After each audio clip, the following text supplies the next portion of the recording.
Part 1. Tuesday morning, 10:45 a.m. I was on my back, sliding through the darkness under Mr. Henderson's front porch. The air down there was thick, tasting of wet clay and the sharp, metallic tang of Thermidor. Most people feel claustrophobia when the floorboards are 3 inches from their nose. I don't. This is my office. Down here, the world makes sense.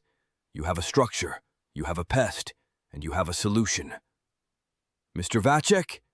Mr. Henderson's voice filtered down through the cracks in the wood, sounding distant and muffled. "Almost done, sir," I called out. My voice rumbled in the confined space. I clicked my streamlight on. The beam cut through the gloom, illuminating the cedar support beam. There it was, the mud tube. Subterranean termites. They were eating the equity right out from under the old man's feet. I pulled my scraper from my belt, cleared the tube, and began the trenching treatment. Methodical, precise, necessary. That's how I ran Vacek Vector Control. That's how I ran my life. You maintain the perimeter, you inspect the foundation, and nothing gets in that you don't invite. I finished 20 minutes ahead of schedule. I wiped the nozzle of my sprayer, checked the pressure gauge, and loaded the rig back into my truck. My hands were steady. They're always steady. I looked at them. Thick fingers, scarred knuckles, skin like leather from years of handling solvents and crawling over concrete. These hands paid the mortgage. They paid for the SUV in the driveway. They paid for the private school tuition for my son, Leo. I checked my watch. 11:15 a.m. I decided to head home early. Jessica usually worked from home on Tuesdays, some data entry gig she picked up a few years back. Maybe I'd surprise her. Maybe we could grab lunch. It had been months since we just sat down, just the two of us, without talking about bills or Leo's soccer schedule. I put the truck in gear. I didn't know it then, but I was driving away from the last normal hour of my life. 1:30 p.m. I backed the truck into my driveway. The house looked good. I'd repainted the siding last summer. The lawn was edged perfectly. From the street, we looked like the American dream wrapped in vinyl siding. But the driveway was empty. Jessica's Honda was gone. I frowned. Tuesday was her heavy admin day. She never went out on Tuesdays. I unlocked the side door and stepped into the mudroom. I wiped my boots on the heavy rubber mat. 3 swipes left, 3 swipes right. Habit. The house was silent. Not the peaceful silence of an empty church, but the heavy, pressurized silence of a held breath. I hung my keys on the hook. That's when I saw it. In the laundry room, just past the washer, there's a small access panel. It's a wooden hatch, 2 feet by 2 feet, leading to the main crawl space under the living room. I installed a heavy-duty latch on it 3 months ago during my winter inspection. I remember tightening the screws until they bit deep into the wood. The latch was undone. The little metal arm was hanging loose, swinging slightly. I froze. My first thought wasn't betrayal. It was intrusion. A raccoon? A possum? If an animal gets into the crawl space, they can tear up the HVAC ducting in a night. That's thousands of dollars in damage. I didn't call out. If something was down there, noise would just drive it deeper into a corner. I unclipped the heavy flashlight from my belt and knelt. The knees of my canvas pants hit the linoleum with a soft thud.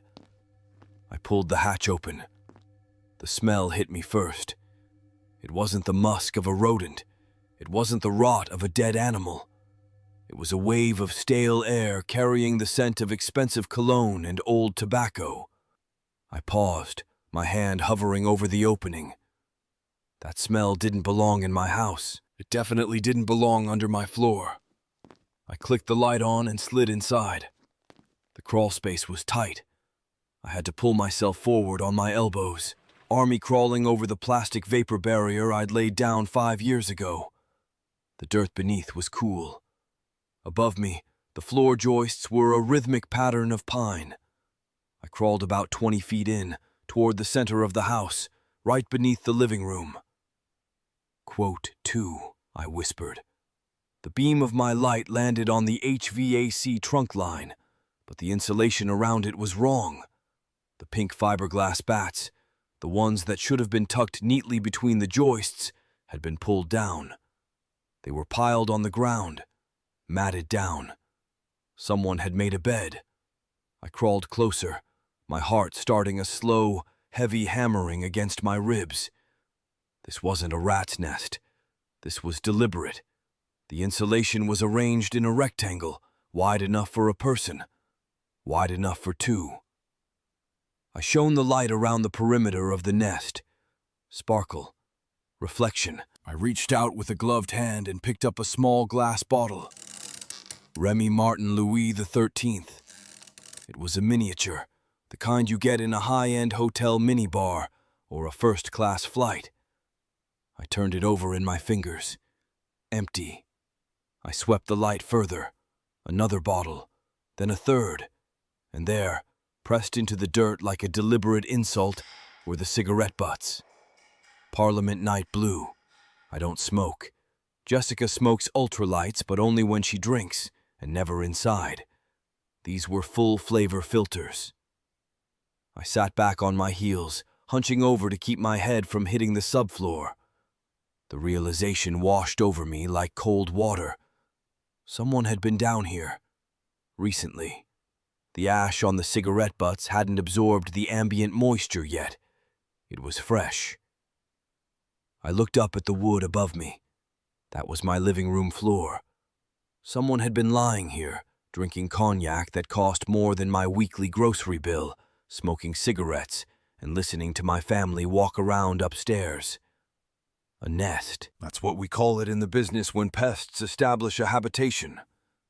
I felt a surge of nausea, hot and acidic. I wanted to scream. I wanted to crawl out and tear the house apart, board by board. But I didn't. I'm Hank Vachik. I don't panic. I assess. Structure is compromised, a voice in my head said. It sounded like my old training officer. Identify the source. Isolate the threat. I carefully placed the bottle back exactly where I found it. I put the cigarette butt back in the dirt, matching the indentation. If this was an infestation, I needed to know the size of the colony before I started spraying poison. I backed out of the crawl space, sliding in reverse, my eyes never leaving the nest until the darkness swallowed it. 3:30 p.m. I was in the kitchen, scrubbing the crawl space dirt from under my fingernails with a stiff brush. My hands were red, but I couldn't get them clean enough. I felt dirty. The whole house felt dirty. The front door banged open. "Dad, you home?" Leo. I turned off the water and dried my hands on a towel, forcing my shoulders to drop. I painted a smile on my face. It felt tight, like a mask that didn't fit right. Leo dropped his backpack on the counter. He's 10, with his mother's eyes and my messy hair. He looked at me, tilting his head. "Quote 4, I said. My voice sounded jagged. I cleared my throat. "Quote 5. "Quote 6. He grabbed a juice box from the fridge. "Quote 7. I looked at him. He was standing directly over the spot where the nest was. Just 6 feet of air and wood separated his sneakers from those cigarette butts. "Quote 8, I said. "Quote 9. He didn't notice my hands trembling. He drank his juice and ran upstairs to play video games. I watched him go, a fierce, protective anger rising in my chest. I had to protect him. I couldn't let him know that the foundation of his house was rotting. 6 p.m., the garage door rumbled. Jessica was home. I sat at the kitchen table. I hadn't turned the lights on. The dusk was settling in, turning the room gray. She walked in, carrying 3 shopping bags from the mall. She looked electric. Her cheeks were flushed, her eyes bright. She was wearing skinny jeans and a low-cut top that I hadn't seen before. Her hair, that bright, expensive blonde she maintained so carefully, was slightly messy in the back. She stopped when she saw me sitting in the gloom. Quote 10. She laughed, a breathless, nervous sound. Quote 11. Quote 12, I said. I kept my voice flat, monotone. Quote 13. She didn't look at me. She turned to the counter, unloading the bags. Oh, you know, I went to see my mother. She's been feeling down lately, depressed. I lost track of time talking to her. I looked at her shoes. They were her favorite running sneakers, the white ones with the pink swoosh. Your mom's condo is in Westville, right? I asked. Yeah, why? Paved lot, paved walkways. She paused, a carton of milk in her hand. So? You've got red clay on your heels, Jess. She froze for a split second, a glitch in the matrix, then turned with a look of manufactured confusion. Oh, that? I stopped at a park on the way back, to clear my head. Honestly, Hank, do you have to track my mileage? She was good. She was really good. If I hadn't seen the nest, I would have believed her. I would have apologized for being paranoid. Quote 21, I said. I stood up and walked past her. I smelled it then, underneath her floral perfume. Faint, stale, smoke, and something else. The sharp, sweet tang of cognac. I went to the garage to get my tools. 11:45 p.m. The house was dark. Jessica was asleep upstairs. I could hear the soft hum of the refrigerator. I stood in the laundry room. In my hand, I held a canister of UV tracking powder. We use it to trace rodent pathways. You dust the area where you think the rats are running, and then you come back with a black light. Their paws pick up the dust, and they leave a glowing trail right back to their hole. I moved with the precision of a surgeon. I dusted the floor in front of the crawlspace hatch. I dusted the latch itself. I dusted the handle. The powder is invisible to the naked eye. You can't see it unless you're looking for it with the right spectrum of light. If the pest returned, it would mark itself. I locked the hatch. It was a simple lock. Anyone with a bobby pin could pop it. I knew that. I wanted them to pop it. I went upstairs and slid into bed next to my wife. She shifted in her sleep, her back to me. I lay there, staring at the ceiling, listening to her breathe. I wondered who she was. I wondered how long she had been a stranger. Wednesday, 5 p.m. The longest day of my life. I spent 8 hours crawling under other people's houses, looking for termites, while my mind was stuck under my own floorboards. Every time I drilled a hole or sprayed a perimeter, I saw that nest. I pulled into the driveway. Jessica was gone, picking up Leo from soccer practice. I had maybe 20 minutes. I walked straight to the laundry room. I didn't even take off my boots. I closed the blinds. The room fell into shadow. I pulled out my UV flashlight, a heavy tactical unit that makes organic fluids and tracking dyes scream in the dark. I clicked it on. The purple beam hit the floor. Gotcha, I whispered. The area around the hatch was a chaotic smear of glowing neon green. The latch was blazing. Someone had handled it. Someone had opened it. But the footprints were the kicker. Glowing green footprints led away from the hatch. They tracked out of the laundry room, down the small hallway, and into the mudroom. I followed the trail like a bloodhound. The glowing steps stopped at the shoe rack. I shone the light on Jessica's running shoes, the ones she'd worn yesterday. The soles were radioactive, bright, undeniable green, and on the white mesh of the toes, where she must have grabbed them to pull them on or off, were glowing fingerprints. She had been down there today. While I was at work, the air left my lungs in a long, shuddering sigh. It wasn't just an intruder she was meeting. She was hosting him. She was bringing him into the structure. I needed to know why. Why today? I had locked the hatch. Why go back down? I went back to the laundry room. I popped the latch, my own lock, defeated by my wife, and descended. I didn't care about being quiet this time. I crawled fast, ignoring the scrape of the joists against my back. I reached the nest. It was different. The Parliament butts were gone. The bottles were gone. She had cleaned it. She knew I was suspicious. My comment about the clay on her shoes must have spooked her. She had gone down there to sanitize the crime scene. I sat there in the dark, the UV light humming in my hand. She thought she was smart. She thought she had erased the evidence, but amateurs always miss something. I shone the purple light over the matted insulation. The fiberglass glowed a dull violet, but something else caught the beam. Deep in the pink fluff, tucked between the paper backing and the wood joist, a tiny crumpled ball of paper reflected white. I reached in and fished it out with my tweezers. It was a thermal receipt, crumpled, stained with dirt, but legible. I smoothed it out on my thigh. The Gilded Lily Rooftop Lounge and Bar. Date, yesterday. Time, 2:15 p.m. I stared at the timestamp. 2:15 p.m. The exact time she swore she was at her mother's condo, comforting a depressed old woman. I looked at the itemized list. 2 times Remy Martin Louis XIII, $180 each. 1 times Oysters Rockefeller, $40. Total, $400. $400 for 2 drinks and an appetizer on a Tuesday afternoon. I felt a cold, hard knot tighten in my stomach. This wasn't just cheating. This was theft. We were carrying debt.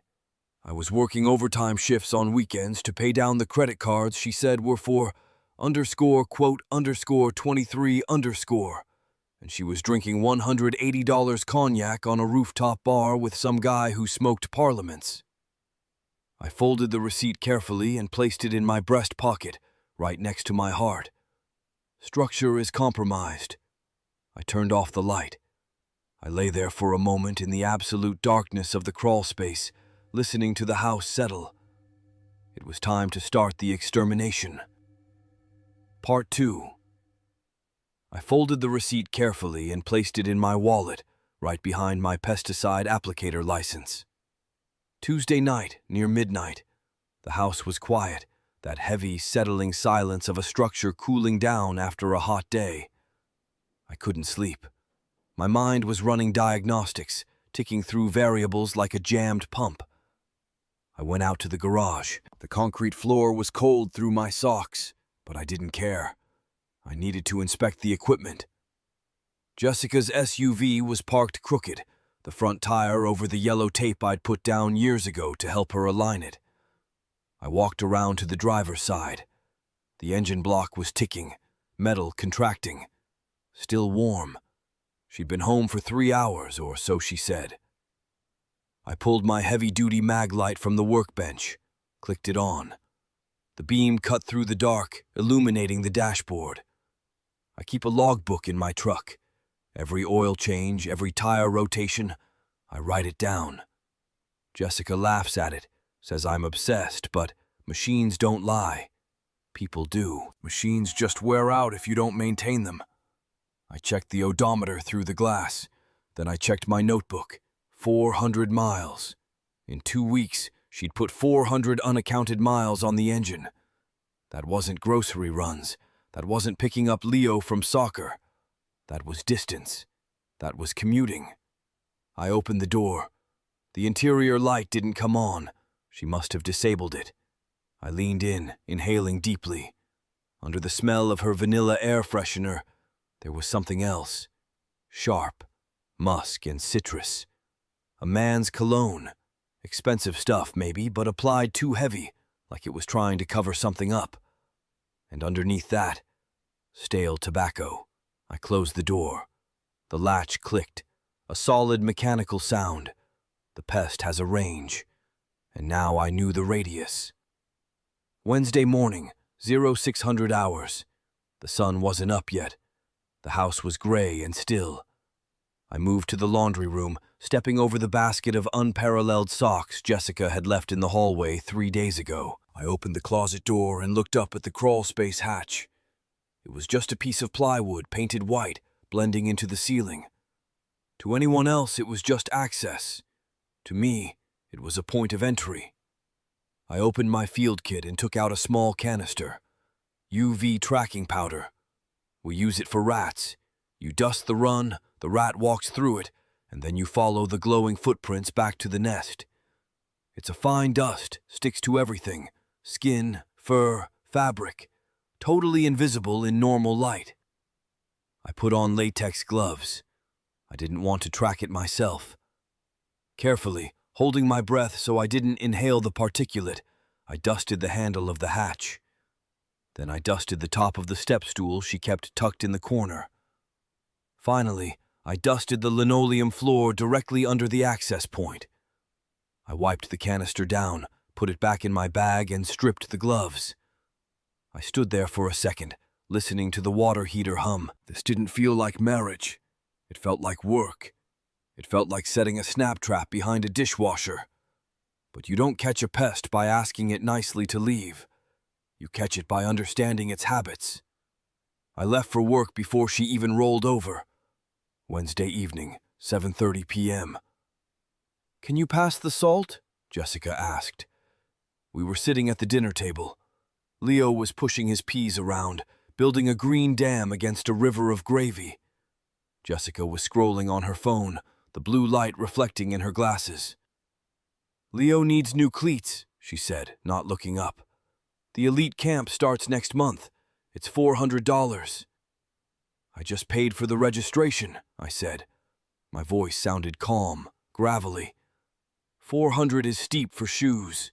She looked at me then. Her eyes were tired, rimmed with that liner she puts on too thick. "He needs to fit in, Hank. You want him to be the only kid in generic gear? God, why does everything have to be a negotiation with you?" "It's not a negotiation," I said. "It's math. Whatever. I'll put it on the visa." She stood up to clear the plates. "I'm going to take a shower. I feel gross." "Go ahead," I said. "I'll get the dishes." As soon as the water started running upstairs, I moved. I went to the mudroom. Her running shoes, the bright neon ones she bought last month, were kicked into the corner. I pulled the UV blacklight from my belt holster. It's a small tool, looks like a regular flashlight, but the bulb is dark purple. I flicked it on. The mudroom went dim, shadows stretching. I swept the beam over the floor. Nothing. Then I hit the shoes. They lit up like a crime scene. Bright, phosphorescent green smears across the toes. A heavy concentration on the laces, where she would have tied them tight, and on the soles, a chaotic map of glowing dust. She hadn't just walked near the laundry room closet. She had climbed up. She had been inside the crawl space. Recently, I stared at the glowing green evidence. My stomach turned over, a slow, cold revolution. It wasn't a raccoon. It wasn't a rat. My wife was climbing into the crawl space of our own home to drink cognac and smoke cigarettes with another man. In the dirt, in the insulation. __36_. I snapped the light off and shoved it into my pocket. Leo was standing in the doorway, holding a half-eaten roll. _37. I looked at him. He looked so much like me, it hurt. The same square jaw, the same serious eyes. _38, I said, my voice cracking just a little. _39. Thursday afternoon, lunch break. I was parked behind a client's warehouse off Industrial Boulevard. The air conditioning in the truck was fighting a losing battle against the humidity. I wiped sweat from my forehead with a shop rag and took a bite of my sandwich. Ham and cheese. Dry.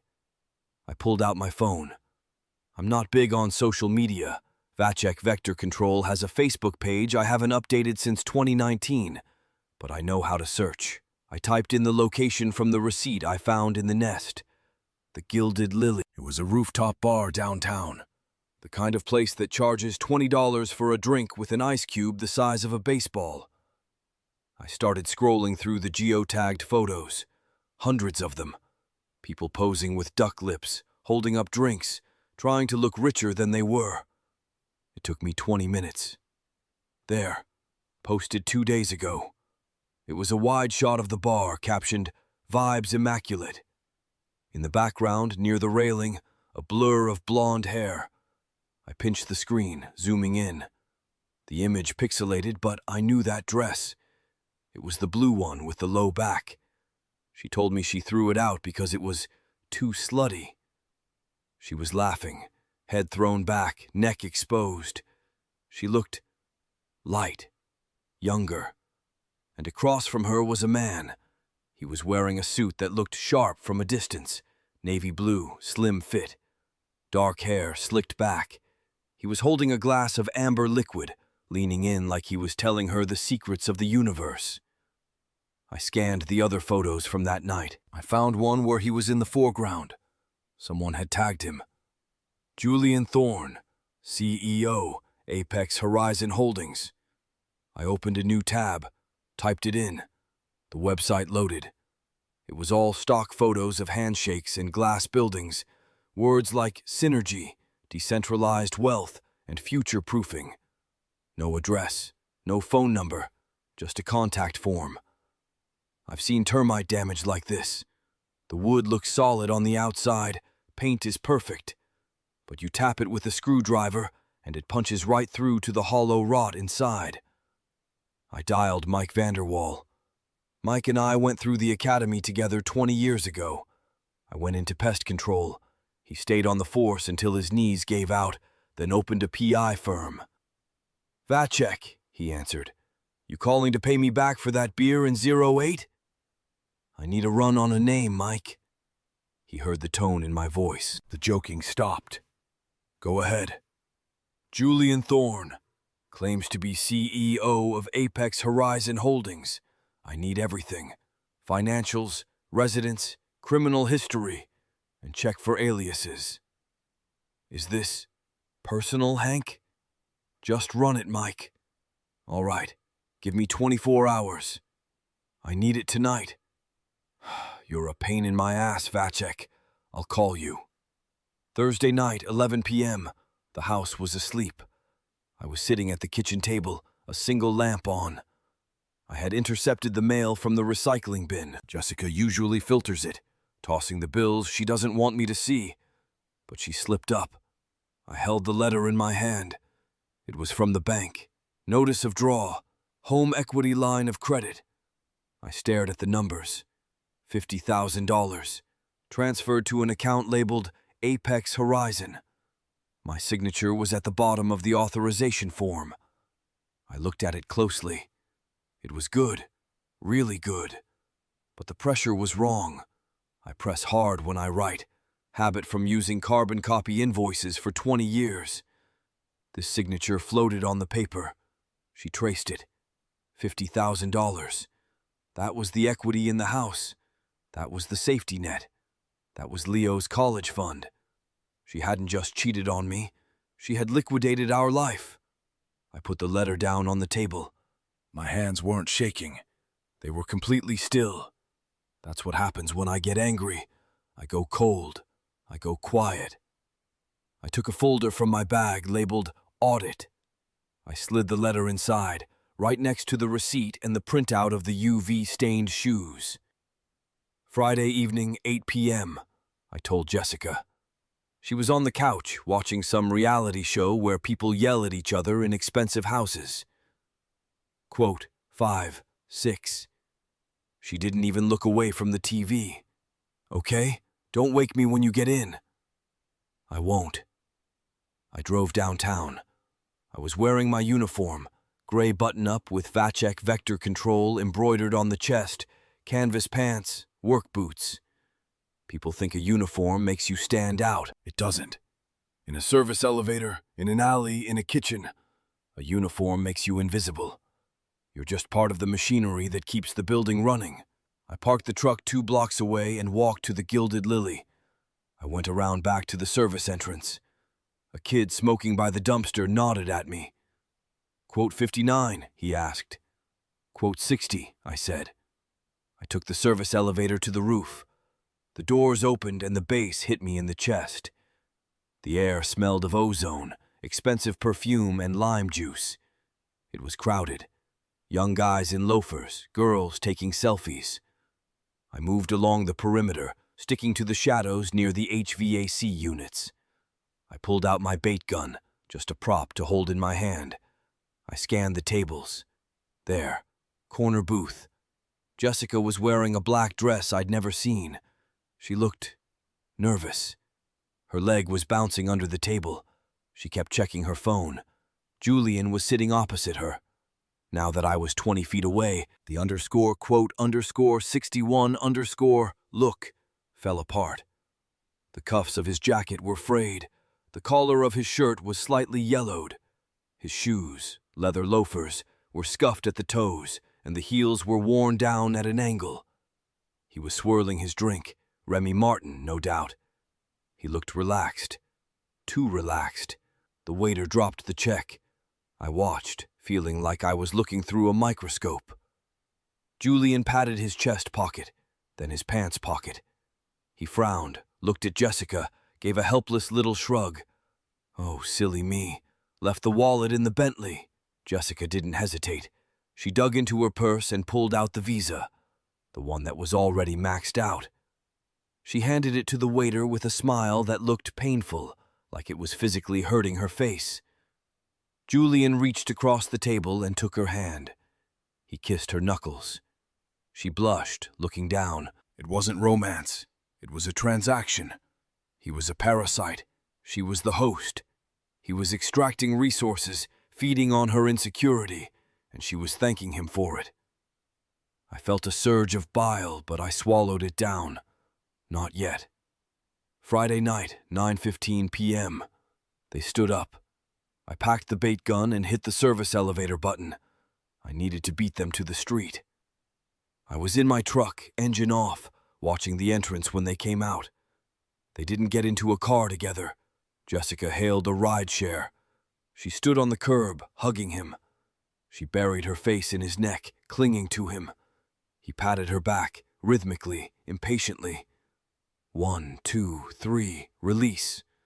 She got in the car. She rolled down the window and waved as it pulled away. Julian waved back. He held the smile until her taillights turned the corner. Then, instantly, the smile vanished. His posture collapsed, his shoulders slumped. He looked exhausted. He didn't walk toward the valet stand. He didn't pull out a phone to call a driver. He walked down the block toward a 24-hour gym. He was carrying a duffel bag. I hadn't noticed it before. He must have checked it at the coat room. My phone buzzed on the dashboard. Mike Vanderwall. I hit speaker. Quote 62. Quote 63. Quote 64. I watched Julian stop at the gym door and swipe a card. Quote 65, I said. Quote 66. Julian disappeared inside the gym. Quote 67, I said. It wasn't a question. Basically, Mike said, last known address was a P.O. box that got closed for non-payment. He's a grifter, Hank. He finds women, bleeds them dry, and moves on. I stared at the gym doors. The pieces clicked together.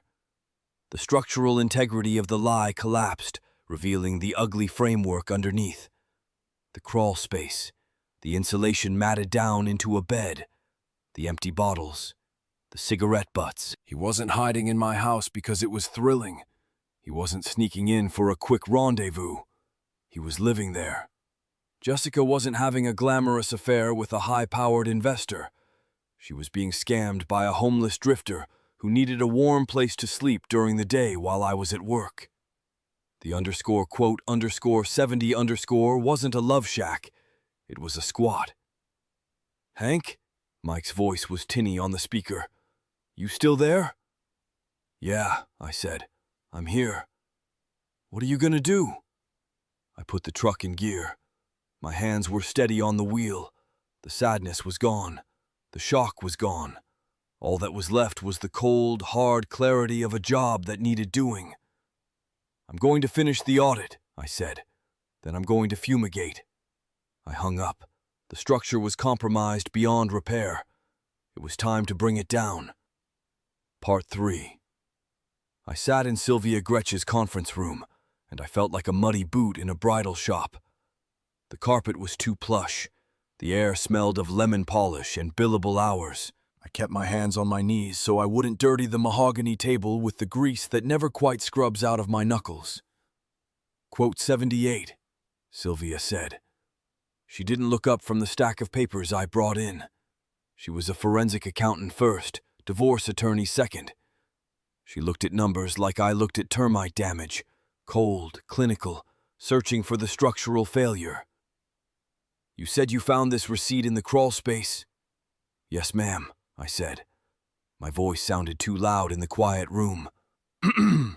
3 days ago, along with other evidence of habitation. She adjusted her glasses. And these screenshots from the online banking? I printed them this morning, I said. I handle the income, she handles the bills. Division of labor. That's how a team works, or how it's supposed to work. Sylvia finally looked up. Her eyes were gray, unblinking. She tapped a key on her laptop, turning the screen toward me. Hank, when was the last time you physically retrieved mail from your mailbox? I frowned. I don't know. Jessica grabs it. I'm usually out the door by 6. Right, Sylvia said. She pointed to a line on the credit report. 14 months ago, a P.O. box was opened in Jessica Vatek's name. The billing address for every major account was switched to that box. I stared at the screen. A P.O. box. That's why the mailbox was always full of junk flyers and nothing else. I thought she was just efficient. She diverted the stream, I muttered, so I wouldn't see the water rising. It's not just credit cards, Hank. Sylvia slid a heavy document across the table. The paper made a dry shh sound that set my teeth on edge. This is a deed of trust, recorded 14 months ago. I looked at the header. Home equity line of credit. Amount secured, Sylvia read, her voice flat. $485,000. I stopped breathing. The room went silent, save for the hum of the AC. That number hit me like a bag of concrete dropped from a roof. That's the whole house, I whispered. That's the equity, 12 years of payments. Maxed out, Sylvia said. The funds were drawn in 3 large tranches over the last year. She pointed to the bottom of the page. There was a signature, Hank Vachik. I leaned in. The ink looked black and authoritative. It looked like my name. But the K, the loop was too wide. I write my K sharp like a jagged piece of metal. This was loopy, soft. I didn't sign this, I said. My voice was steady, but under the table, my hands were shaking so hard I had to grip my thighs. I was never in a bank for this. I never saw a notary. I know, Sylvia said gently. The notary stamp belongs to a woman who lost her license 6 months ago for fraud, but the bank doesn't know that yet. To them, this debt is yours. I stood up. I had to. The chair felt like a trap. I walked to the window, looking down at the traffic. People rushing around, doing their jobs. I've been doing my job. For 12 years, I crawled under houses, breathing in mold and rat droppings, thinking I was building a fortress for my family. I wasn't building a fortress. I was filling a bucket with a hole in the bottom. Quote 103, I said to the glass. Quote 104. Quote 105, she said. Quote 106. I walked out of the building into the Tuesday afternoon sun. It was blinding. I leaned against the side of my work truck, feeling the heat of the metal panel against my back. It grounded me. Physical reality. That's what I needed. I looked at my hands, calloused, scarred. There was a white line on my ring finger where the gold band sat. I'd worked 60-hour weeks last summer. I remembered missing Leo's baseball championship because I took an emergency commercial job to pay for a quote, 107 vacation Jessica wanted. She'd spent that vacation money before I even earned it. And the house. The house wasn't ours anymore. It belonged to the bank. We were squatters in our own life. I got in the truck. The cab smelled of pesticide and stale coffee. My sanctuary. I checked the time. 3:15 p.m. I had a meeting with Mike. I drove to the diner on the edge of town, the one where the truckers stop. I needed to see a friendly face, even if the news was bad. Mike Vanderwall was sitting in a back booth, nursing a coffee. He looked like what he was, an ex-cop who'd seen too much and slept too little. He didn't smile when I sat down. "Quote 108, he said. "Quote 109, I said, sliding into the vinyl seat. "Quote 110. Mike nodded. He didn't ask for details. He just slid a manila envelope across the Formica table. It was greasy from a side of fries. "You were right about the guy," Mike said, dipping a fry in ketchup. "Julian Thorne, or Julian Vance, or Julian St. James. He changes names like I change socks." I opened the folder. Photos. Julian in a suit, laughing. Julian on a boat. Julian getting into a leased BMW. "He's not a lover, Hank," Mike said, keeping his voice low. "He's a parasite. He targets women in their late 30s, early 40s, women who feel undervalued, women with equity." I stared at the photo. Soft hands, manicured nails. The kind of guy who would call a contractor to change a light bulb. "He sells them a dream," Mike continued. "Crypto schemes, lifestyle coaching. He tells them their husbands are holding them back, that they need to invest in themselves to reach their potential." "Apex Horizon Holdings," I read from a document in the folder. "That's the shell," Mike said. "It's where your money went. We tracked the wire transfers from the HELOC. They went straight into an account managed by Apex."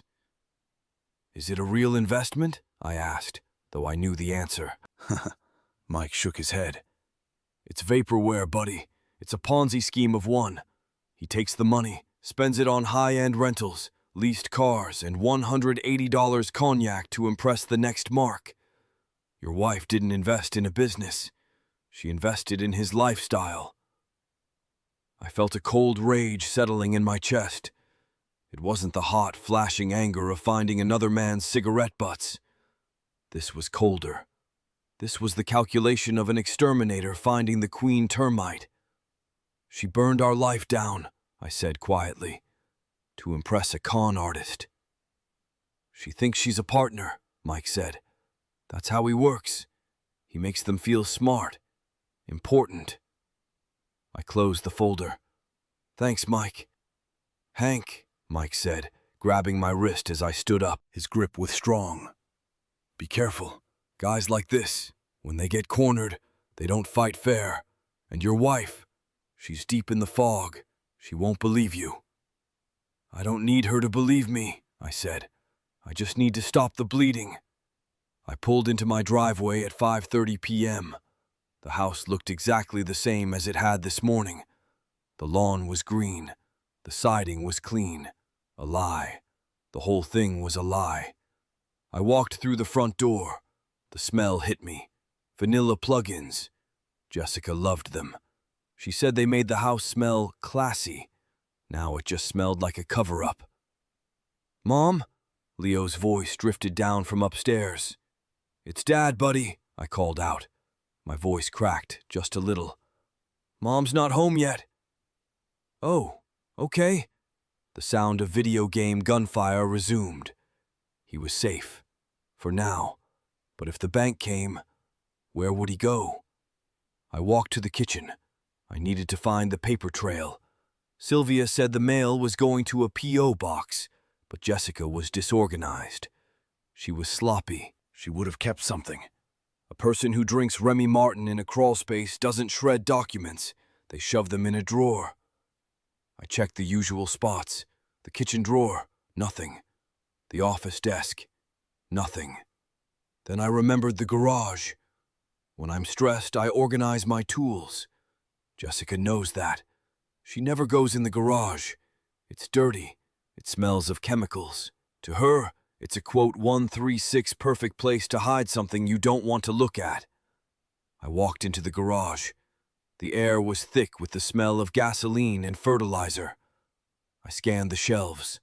Holiday decorations, old paint cans. My eyes landed on the blue cooler on the top shelf. We hadn't used it since the beach trip 2 years ago. It was buried behind the winter coats, but the dust pattern was wrong. The coats were dusty. The handle of the cooler was clean. I pulled the stepladder over. My boots clanged on the metal steps. I reached up and hauled the cooler down. It was heavy. Too heavy to be empty. I set it on the workbench and popped the latch. It wasn't ice. It was paper. Stacks and stacks of unopened envelopes. I reached in. My hand brushed against the cold plastic liner. I pulled out a handful. Final notice. Mortgage default. Collections. Foreclosure warning. I stared at the dates. The oldest ones were at the bottom. The newest ones. I tore open a letter from the bank dated last week. Default judgment imminent. Sale date scheduled for November 14th. November 14th. That was 3 weeks away. I sat down on my stool. The legs scraped against the concrete. I felt lightheaded. She hadn't just spent the money. She had intercepted every warning shot. She had stood in the driveway, smiled at me when I came home with aching knees and a paycheck, and then walked out here to hide the evidence that we were drowning. She was watching me work myself into an early grave to pay bills she knew weren't being paid. I looked up at the ceiling of the garage. Above it was the master bedroom. Above that, the attic. And below the house, the crawl space, the nest, the parliament butts, the insulation matted down. While I was down there fighting rats, she was up here shredding our future. It wasn't just an affair. It was an extraction. She had harvested me. My phone buzzed in my pocket. It made me jump. I pulled it out. Sylvia Gretsch. I answered. My voice sounded like gravel. Sylvia's voice was sharp, urgent. I said. I asked, staring at the foreclosure notice in my hand. The air in the garage felt suddenly freezing despite the heat. She said. I closed my eyes. The world tilted. Sylvia said. I looked at the door leading into the house. I could hear the faint thumping of Leo's game. Sylvia continued, her voice dropping a decibel. My business, my trucks, my equipment, the only thing I had left to rebuild a life for Leo. I asked. Sylvia said. I hung up. I sat there in the silence of the garage, surrounded by my tools. Drills, sprayers, traps. Tools for fixing things. Tools for killing pests. I looked at the cooler full of lies. I had spent my life protecting this house from things that wanted to eat it from the inside out. I thought the threat was termites. I thought it was rot, but the infestation was walking around in my kitchen. I stood up. I brushed the dust off my pants. I picked up the foreclosure notice and the folder Mike gave me. I wasn't a husband anymore. I wasn't a provider. I was an exterminator, and I had a job to do. I walked toward the door. The audit was over. It was time to clear the nest. Part 4. November 17th, 1:05 a.m. The granite island in the kitchen was cold under my palms. I treated it like a workbench. No clutter, no emotions, just the components of the job. I laid them out in a grid. Top left, the foreclosure notice from the bank, still in its envelope. Center, the glossy 8x10 prints Mike Vanderwall had handed me in the parking lot of the hardware store. Right, the financial autopsy Sylvia Gretsch had performed on our accounts. And in the middle, the centerpiece. A clear Ziploc bag containing a tuft of pink fiberglass insulation and a flattened Parliament Night blue cigarette butt. The house was quiet, not peaceful. It was the heavy, pressurized silence of a structure about to collapse. I walked up the stairs, skipping the third step that always creaked. Old habits. I pushed Leo's door open. The air inside smelled like dirty socks and stale popcorn. Leo was sprawled across the mattress, one leg hanging off the side, mouth open. Above him, the plastic glow-in-the-dark stars were fading out. I'd installed those 3 years ago. I remembered standing on the ladder, my neck cramping, trying to get the constellations right. I looked at his chest, rising and falling. I wasn't leaving him. You don't leave a civilian in a combat zone, but you can't extract them until you secure the perimeter. If I stayed, the debt would swallow us both. I needed to be solvent to fight for him later. I touched the doorframe. Solid wood. I'd sanded and painted it myself. _quote_156_, I whispered. I went back down to the kitchen. 1:17 a.m. Headlights swept across the blinds in the living room, the visual noise of an approaching threat. I heard the garage door rumble, the heavy thud of her SUV door, the fumble of keys. I stood by the sink, arms crossed. My duffel bag was already packed and sitting by the back door. 3 changes of clothes, my logbooks, and my birth certificate. The lock clicked. Jessica Vatek walked in. She was wearing that black dress she bought last month, the one she said cost $50, but the credit card statement listed at $300. She smelled of stale white wine and expensive perfume. She froze. Her hand was still on the light switch. She blinked, her eyes adjusting to the single halogen bulb I'd left on over the island. _157. Her voice was tight. _158. She stepped forward, squinting at the grid on the granite. _159. She reached for the photos. _160, I said. My voice sounded strange to my own ears. Flat, metallic, like a machine idling. Jessica flinched. She laughed, a brittle little sound that cracked in the middle. _161. I didn't argue. I didn't scream. I just pointed to the second row of papers. _162. Her face flushed. The transition from confusion to defense was instant. _163. She slammed her purse onto the counter. _164. It was a distraction. Smoke and mirrors. _165, I said. _166. She stopped moving. She stammered, her eyes darting around the room like a trapped rat. I slid the blue folder across the granite. _171, I said. _172. Jessica stared at the mugshot clipped to the front of the file. It wasn't the polished, suit-wearing investor she knew. It was a guy in an orange jumpsuit looking tired and mean. Apex Horizon Holdings doesn't exist, I said. It's a shell, a ghost. You gave our equity to a con artist who lives out of his car. She swayed. She actually grabbed the edge of the counter to hold herself up.